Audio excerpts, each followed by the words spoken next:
স্বার্থ এমন একটা জিনিস যা আমরা সবাই জানি। স্বার্থ দিয়ে কিন্তু কোনো মহৎ কাজ উদ্ধার করা যায় না। তুমি যদি স্বার্থের জন্য কারোর সঙ্গে মেশো কিংবা তোমার স্বার্থ আছে বলেই তাকে গুরুত্ব দাও, প্রথম প্রথম সে হয়তো বুঝতে পারবে না, কিন্তু একদিন সে বুঝতে পারবে যে তোমার স্বার্থ ছিল বলেই তুমি তার সঙ্গে মিশেছো। স্বার্থ দিয়ে কোনোদিন বন্ধুত্ব হয় না, স্বার্থ দিয়ে কোনোদিন কোনো সম্পর্ক টিকিয়েও রাখা যায় না। স্বার্থপর মানুষকে কখনোই কেউ পছন্দ করে না। শুধু তুমি যদি কাউকে নিজের প্রয়োজন মেটাতে ব্যবহার করো, সেটা কিন্তু বন্ধুত্ব নয়, ভালোবাসাও নয়, সেটা বন্ধুত্বকে ঠকানো বলে। বন্ধুত্ব মিথ্যার উপর টিকে থাকে না, এমনকি কোনো সম্পর্কই কোনোদিন মিথ্যের উপর টিকে থাকে না।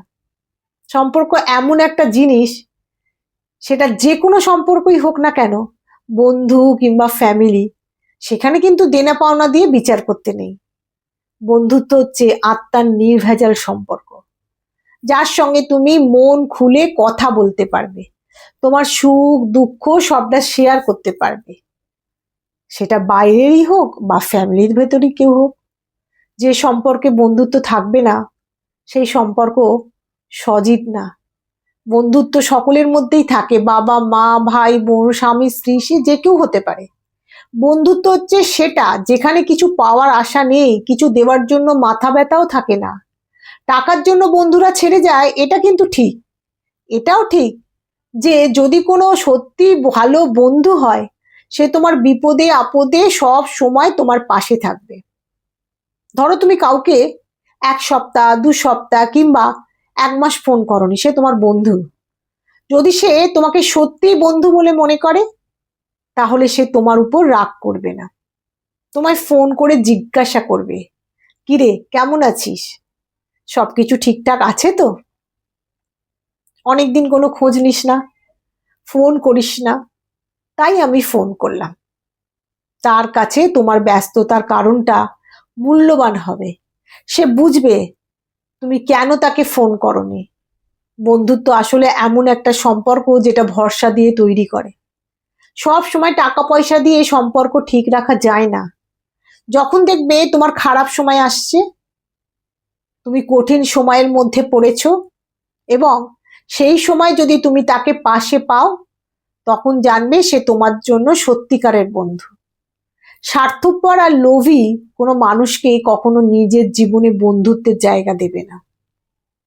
কেন বলছি এই কথাটা? একটা গল্প একটু মন দিয়ে শোনো।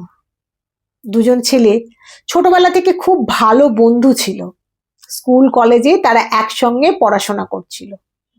কলেজ শেষ হওয়ার পর সেম কোম্পানিতে তারা ইন্টারভিউ দেয়, এবং তাদের চাকরিটাও হয়ে যায় সেম কোম্পানিতে।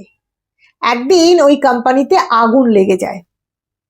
তখন ওই দুটো বন্ধু দুজনেই খুব গুরুতরভাবে আহত হয়, এবং তাদেরকে একই হসপিটালে অ্যাডমিট করা হয় এবং একই কেবিনে রাখা হয়। সেই কেবিনে দুখানা বিছানা ছিল, একটা ছিল জানালার দিকে আর একটা ছিল দেওয়ালের দিকে। একজনকে জানালার কাছে রাখা হয়েছিল আর একজনকে দেওয়ালের বিছানার দিকে রাখা হয়েছিল। একদিন যে বন্ধুটি দেওয়ালের বিছানার দিকে ছিল, সেই বন্ধুটি জানালার ধারে থাকা বন্ধুটিকে জিজ্ঞাসা করে, বন্ধু তুমি জানালা দিয়ে কি দেখতে পাচ্ছ? জানালার পাশে থাকা সেই বন্ধুটি তখন বলে, বাইরে ছেলেমেয়েরা পার্কে খেলা করছে, গাছে পাখিরা ডাকছে, আকাশে সূর্য উঠেছে, খুব ভালো ওয়েদার। এই কথা শুনে দেওয়ালের দিকে শুয়ে থাকা ছেলেটি নিজে মনে মনে বলে, ইস, যদি ওই জানালার ধারে বিছানাটায় আমি পেতাম, তাহলে কতই না ভালো হতো, সব কিছু দেখতে পারতাম। পরের দিন আবার সেম কোয়েশ্চেন ছেলেটি তার বন্ধুকে করে। ছেলেটি তখন বলে, বন্ধু আজকে আকাশে কিন্তু মেঘলা, রোদ ওঠেনি, মনে হচ্ছে বৃষ্টি হবে, বাইরের ওয়েদারটা কিন্তু খুবই ভালো। এই কথাটা শুনে ছেলেটা চুপ করে থাকে এবং মনে মনে ভাবে, ইস, আমি যদি ওই জায়গাটা পেতাম কতই না ভালো হতো। সেই দিন রাতে জানালার ধারে শুয়ে থাকা ছেলেটার বুকে মারাত্মক যন্ত্রণা হয়। সে কষ্টে গোঙাতে থাকে, কিন্তু সে কষ্টের আওয়াজ দেওয়ালের দিকে শুয়ে থাকা ছেলেটা শুনতে পায়। কিন্তু সে কোনো নার্সকে সেদিন ডাকেনি, কারণ তার মনে হিংসার জন্ম নিয়েছিল। সেই দিন ভোর রাতে ছেলেটি মারা যায়।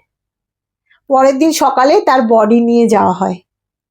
বডি নিয়ে চলে যাওয়ার পর দেওয়ালের দিকে তাকিয়ে থাকে ছেলেটি, ওই জানালার দিকে। তারপর সে একটা নার্সকে বলে, আমাকে একটুখানি ওই জানালার দিকে শুইয়ে দিতে পারেন? নার্স তখন সেই ছেলেটিকে ধরে জানালার ধারে বেডে শুইয়ে দেয়। ছেলেটি তখন জানালা থেকে বাইরের দিকে তাকিয়ে দেখে সেখানে কোনো পার্ক নেই, সেখানে কোনো ছেলেমেয়েরা খেলছে না, সেখান থেকে আকাশও দেখা যাচ্ছে না। সেখানে শুধু আছে একটা বড় নোংরা দেওয়াল। তার কাছে তখন পরিষ্কার হয়ে যায় তার বন্ধু তাকে মোটিভেট করার জন্য ওই সব কথাগুলো বলতো, যাতে সে তাড়াতাড়ি ভালো হয়ে যায়।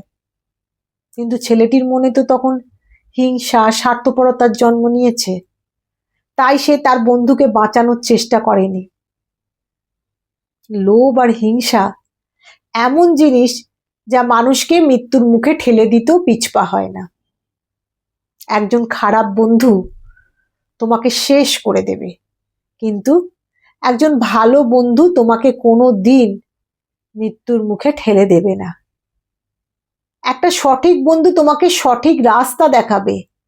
1 বছরে 10টা বন্ধু বানানো অনেক সহজ, কিন্তু একজন বন্ধুর সাথে সারা জীবন বন্ধুত্ব রাখাটা খুব কঠিন। যদি এমন কোনোদিন কাউকে ভালো বন্ধু হিসাবে পাও, তাহলে হাতছাড়া করো না তাকে। কারণ ভালো বন্ধু হচ্ছে সোনার চেয়ে দামি।